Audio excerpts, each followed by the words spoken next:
Hi, my name is Grace Keller, and I interned with Plan C this summer doing visual merchandising and budgeting.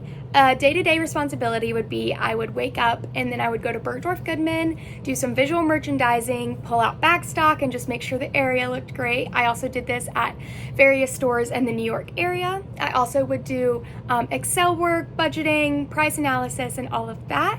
I enjoyed most was the level of independence I had. I was the only intern in the New York area, so it was great to do everything on my own, and I learned a bunch from that too. Three things that are most important that I learned was how important networking is, how important it is to gain experience in all of the aspects of the fashion industry, and also how to have a creative eye for visual merchandising.